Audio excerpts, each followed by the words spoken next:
Hey there, my name is Nick Sneider. I am currently walking down a residential street in Boston, Massachusetts. I am looking around and seeing at least 2 feet of snow just spread out everywhere. We got slammed with a huge storm on Saturday, and it has been a pretty wild ride.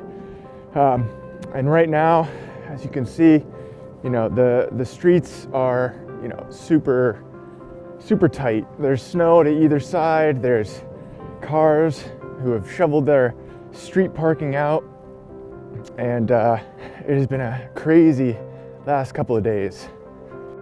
This past snowstorm tied for the fastest accumulation of snow that Boston has ever seen. It was 23.8 inches in a day.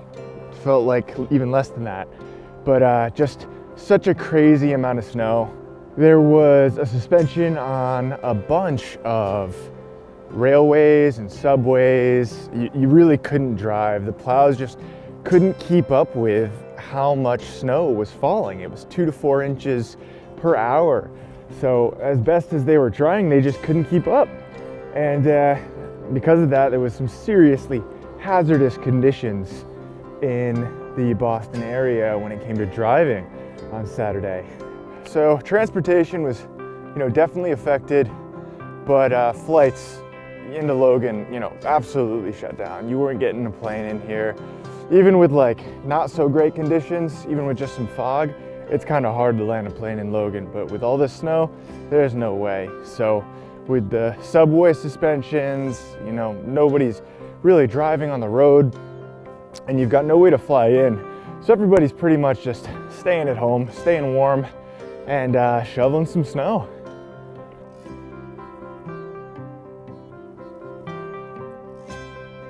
So on Saturday, there were approximately 100,000 houses without power, but that wasn't really because of the snow. It was because we had, on top of the snow, we had 70-mile-an-hour gusts of wind.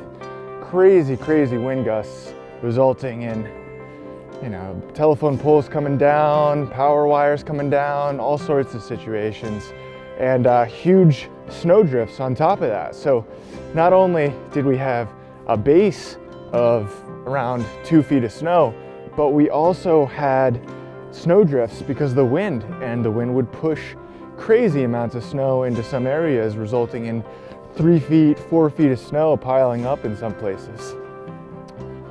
So some of the services, when it came to food delivery, they weren't available. Some were delayed. A lot of the stores were open. They remained open because honestly, Boston has seen some crazy snowstorms, and this is definitely one to compare to the others. But these people, we know snow. We have lived this for a while, and like I said, this one was pretty crazy. But storekeepers, everybody, we're just gonna keep on living.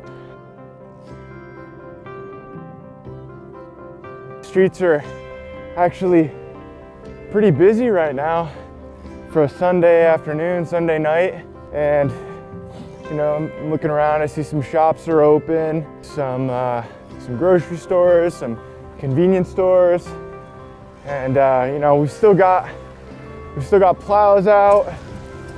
We've still got people out clearing snow, and that'll be something that we do for a couple days now. Probably for the next week, we'll be just cleaning up and making sure things stay safe.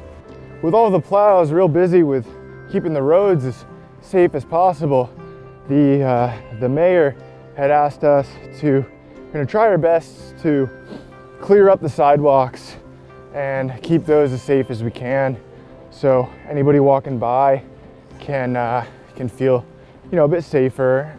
So thankfully, the weather services really had a good prediction with this one. They were super accurate, and there weren't really any surprises. We knew how much snow we were going to get. We knew how fast it was going to come down, and because of that, we were able to react appropriately and keep people as safe as we can. And besides the power outages due to the gusts of wind that we had, up to 70 miles an hour, we really made out pretty good, I think. So as far as schools and businesses, you know, we're still dealing with getting back into the office in some way. So, you know, a lot of people probably will be working from home on Monday, but schools will be open and things will go back to normal. People will continue to keep on going. I mean, we're used to the snow, like I said before. We're kind of accustomed to it, and this is definitely a lot in one day to deal with, but we know how to do it. You know, got to dress warm, got to get your shovel out, got to get on top of it. And you know, I'm just really thankful that it stayed as cold as it did. The snow's a lot lighter. We don't have to worry about it, you know, getting packed down and getting heavier. So that's definitely something that I'm, you know, really happy about.